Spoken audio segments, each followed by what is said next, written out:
When someone accuses you, criticizes you, or questions you in a way that feels unfair, your first instinct is probably to explain yourself, to show them the truth, to make them understand your side. That feels natural because we've been trained to believe that defending ourselves clears our name. But in reality, defending yourself does something you don't realize in the moment. It tells the other person that their words carry enough power to put you in a position where you have to prove yourself. And the moment you do that, you've stepped into the wrong role.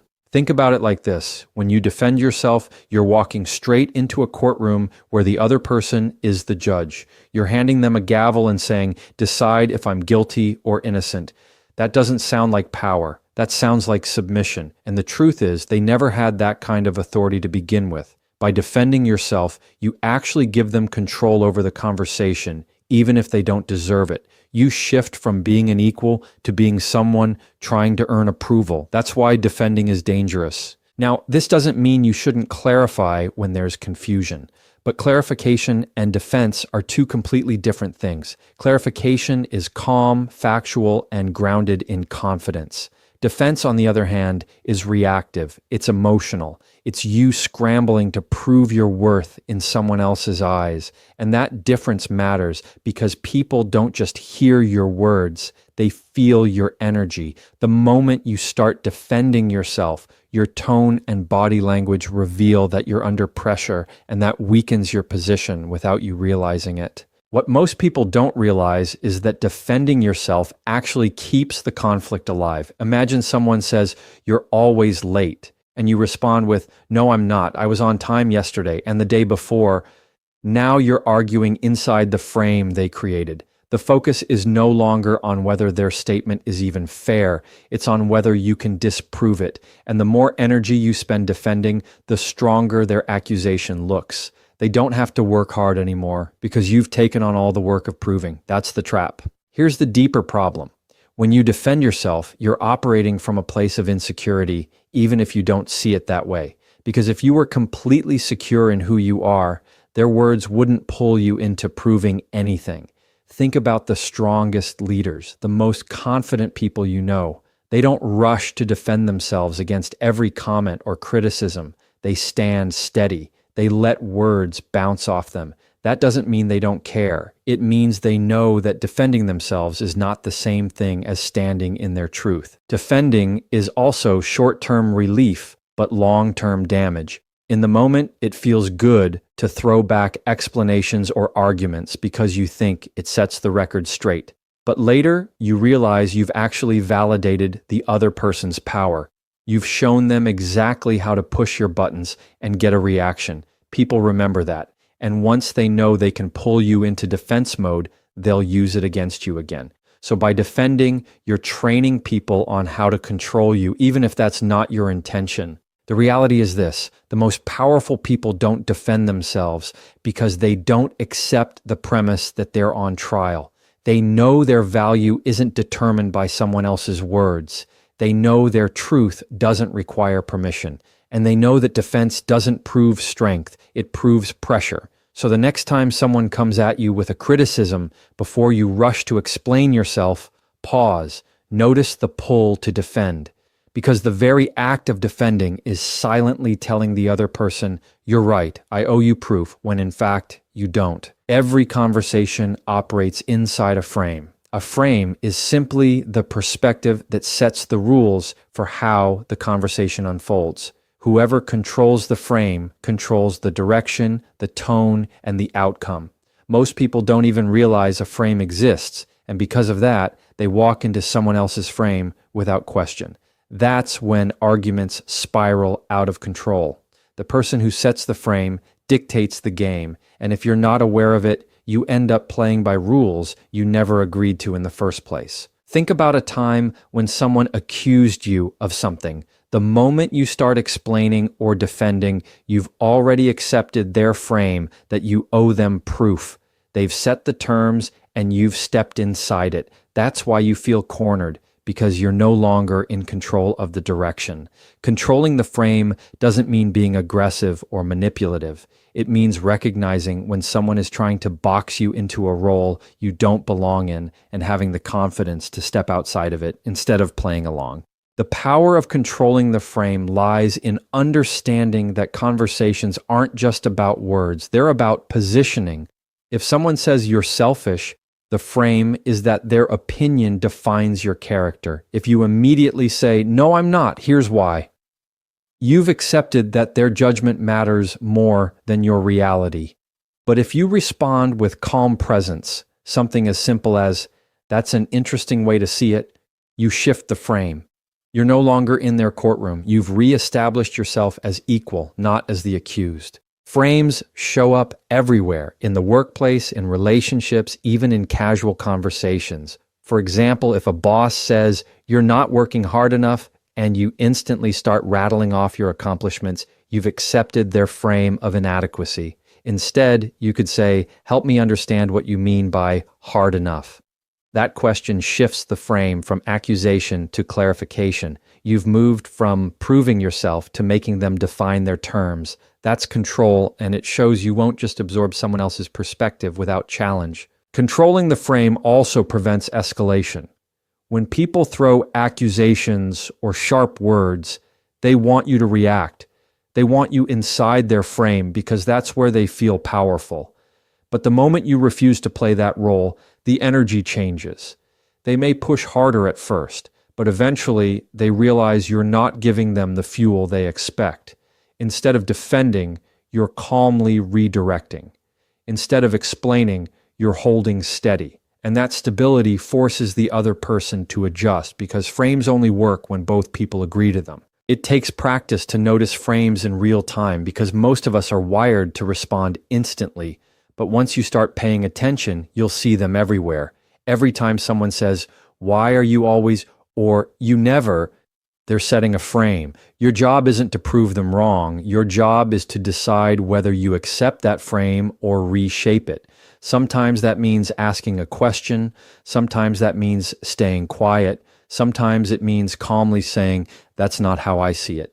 Each response keeps you outside their box. The key is remembering that control isn't about dominating the other person. It's about not letting them dominate you. When you control the frame, you keep your power. You keep your dignity. You keep the ability to decide how the conversation goes instead of being dragged into battles you can't win. The person who controls the frame doesn't have to be the loudest or the sharpest. They just have to be the one who refuses to step into someone else's story and instead writes their own inside every interaction. One of the hardest skills in communication is learning how to acknowledge what someone says without feeling the need to justify yourself. Most people blur those two together. They think acknowledging is the same thing as agreeing, so they immediately go into defense mode. But acknowledgement is not agreement. It's simply showing you heard the words without stepping into the trap of proving yourself. The moment you add justification, you hand over your power. But when you stop at acknowledgement, you keep control of the conversation and protect your confidence. Let's say someone says, "You don't care about me." Your natural instinct might be to argue back, list the things you've done, or explain how much you actually care. That's justification. But when you do that, you've accepted their frame and placed yourself on trial. Acknowledgement sounds different. It might be as simple as, "I hear that's how you feel." Notice the shift. You're not agreeing with them. You're not defending yourself. You're simply recognizing their perspective without allowing it to define you. That's the power of acknowledgement. Acknowledgement works because it diffuses tension instead of adding fuel. When people come at you with accusations or strong emotions, they're often looking for a fight. They want you to defend because defense keeps the conflict alive. But when you acknowledge calmly, the wind comes out of their sails. They expect pushback, but instead you give presence. That pause forces them to reconsider their approach because without your justifications, they have nothing to argue against. It's like dropping the rope in a tug of war. The game stops when you refuse to pull. The biggest mistake people make is believing that if they don't justify themselves, they'll look guilty. But the opposite is true. Justification shows insecurity. It shows that the other person's words got under your skin enough to make you scramble for explanations. Acknowledgement, on the other hand, shows strength. It communicates, I'm steady, I heard you, and I don't need to prove myself. That kind of presence carries authority. It doesn't silence the other person, but it removes their power to drag you into endless explanations that never satisfy them anyway. Here's a workplace example. Your boss says, you dropped the ball on this project. A defensive, justifying response sounds like, I didn't drop the ball, I was waiting on someone else, and here's why it wasn't my fault. That only digs you deeper. An acknowledgement sounds like, I hear your concern. Can you clarify where you felt the ball was dropped? Notice the difference. You're not groveling, you're not excusing, you're opening space for clarity. You move the focus away from defense and toward understanding, which keeps the frame balanced instead of tilted against you. In personal relationships, this tool is just as powerful. When a partner or family member throws an emotional accusation, you don't win by explaining yourself into exhaustion. You win by listening without defensiveness. A simple acknowledgement, I get that you're upset, or I see that this matters to you, goes farther than a 10-minute explanation. People don't always want proof. They want to feel heard.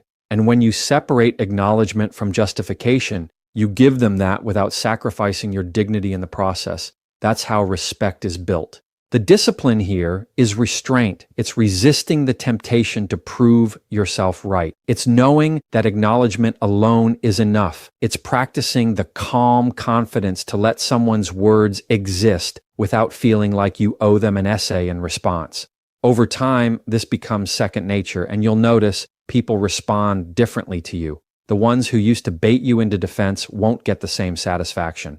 The ones who actually value communication will lean in, because acknowledgement without justification creates space for real conversation instead of endless battles. When someone challenges you, the default reaction is to answer. They make an accusation, you respond. They throw a question with a sharp edge, you explain. But here's the problem. Every time you answer, you step into their frame. You're now playing defense instead of holding steady. A stronger move is to replace answers with questions. Asking instead of answering changes the balance of power. It takes the pressure off you to prove yourself and places the responsibility back where it belongs, on the other person to explain their words, their assumptions, and their reasoning. Imagine someone says, "Why are you always so difficult?"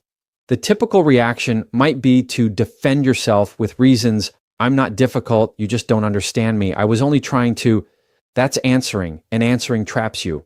A better response is to calmly ask, "What makes you say that?" That simple question shifts the focus. Instead of you scrambling to prove you're not difficult, they now have to unpack their own accusation. The conversation changes from you proving your innocence to them clarifying their position, which is where the accountability belongs. Questions have a unique power because they slow down the pace of conflict. When someone is trying to provoke, they want speed. They want a quick defensive reaction. They want to see you flustered. But a calm question interrupts that rhythm. It forces the other person to pause and think. It turns the spotlight back onto them. And in that pause, you regain control. That's why asking is not a weak move. It's one of the strongest moves you can make in communication. It shows composure, and composure always carries authority. Another example, let's say someone tells you you're not committed to this team. The knee-jerk answer is to list everything you've done, all the late nights, all the effort, but that's answering, and answering is defending. Instead, try asking, what makes you feel that way? Or what does commitment look like to you? Those questions don't just protect your position, they open space for clarity. Many times you'll find the accusation is vague or rooted in emotion, and when asked to explain, the other person realizes their words don't carry as much weight as they thought. The beauty of asking is that it's disarming without being aggressive. You're not fighting back, you're not shutting down, you're simply redirecting the energy. It's like holding up a mirror instead of a shield. And people can't argue with a mirror, they have to face themselves. The more you practice this, the more natural it becomes. It's not about dodging responsibility. It's about refusing to carry a burden that doesn't belong to you. By asking instead of answering, you make the conversation about understanding instead of about proving. In personal situations, this approach also creates space for empathy. For example, if a partner says, "You never listen to me," instead of answering with, "That's not true, I always listen," ask, "Can you tell me a time you felt unheard?" That question doesn't just diffuse conflict, it digs into the root issue. Asking shows that you're open to dialogue, but without taking on unnecessary blame. It shifts the interaction from battle to exploration, and that change can transform tense conversations into meaningful ones without you losing your grounding. This tool works because questions signal confidence. Insecure people rush to answer. Grounded people take their time and redirect with curiosity. It's not about interrogation, it's about maintaining balance. The moment you start asking instead of answering, you change the rules of the conversation. You no longer look like someone desperate to prove a point. You look like someone who isn't shaken by what's being said. And that shift in energy speaks louder than any defense you could give because it shows you're steady enough to lead the direction forward. In every heated interaction, there's a choice. You can react or you can stay grounded. Reacting feels natural because it's immediate. Someone criticizes you, you snap back. Someone questions you, you rush to defend. It feels like protecting yourself, but in reality, reacting means you've given them control over your emotions. Staying grounded, on the other hand, is refusing to let their words dictate your state. It's keeping calm when they expect you to explode. It's steady tone, steady body language, steady presence. That steadiness is what communicates true strength. When you react, you hand over your power. You allow the other person to set the tempo and the tone of the conversation. They raise their voice, you raise yours. They throw an accusation, you scramble for a defense, and the entire time they're controlling you without even realizing it. But when you stay grounded, the roles flip. You're not matching their energy, you're holding your own. And when you hold steady, the contrast between your calm and their chaos is undeniable. People notice it. It changes the dynamic immediately. Grounded doesn't mean emotionless. It doesn't mean you don't care. It means you've trained yourself to pause before responding. That pause is where your power lives. In that moment, you're choosing not to be pulled by someone else's storm. You're choosing to breathe, to listen, to respond in a way that reflects your values, not their provocation. Most conflicts escalate because both sides are reacting to each other like dominoes. But if one person refuses to tip over, the chain reaction ends. That person is the grounded one, and that's who holds the real authority. Here's a practical example. Someone says, "You're so irresponsible." A reactive response would be, "No, I'm not. You're the irresponsible one." That fuels the fire. A grounded response could be silence, a calm breath, or a simple, steady acknowledgement like, "I hear that's how you see it." Notice the difference? One keeps the cycle spinning, the other stops it cold. Staying grounded doesn't just protect your peace, it sets the tone for the entire interaction. It tells the other person, "I won't play your game," without ever having to say those words. The hardest part about staying grounded is that it requires self-control in moments when your emotions want to take over. Anger, defensiveness, embarrassment, they all push you toward reacting. That's why grounding is a skill you have to build. It's about practicing calm even when it feels unnatural. Over time, you train your nervous system to slow down instead of speed up in conflict. The more you practice it, the more natural it becomes. And when it becomes natural, you start to carry that steadiness into every area of your life. What makes grounded people stand out is that they're not easy to manipulate. When you're reactive, anyone who wants to get under your skin can succeed by pressing the right button. They know exactly what to say to trigger you, but when you're grounded, those buttons don't work anymore. Their words might sting, but they don't control you. That makes you unpredictable in the best way, because people realize they can't steer you with drama, guilt, or provocation. And that realization shifts how they interact with you moving forward. Being grounded is a form of silent authority. You don't have to raise your voice. You don't have to explain yourself endlessly. You don't have to meet fire with fire. Your calm presence speaks louder than any reaction could. It shows maturity, self-respect, and confidence. People may not always like it, but they will respect it because deep down, everyone knows calmness is strength. The person who can stay grounded when others lose control is the person who quietly owns the room, not by force, but by unshakable presence.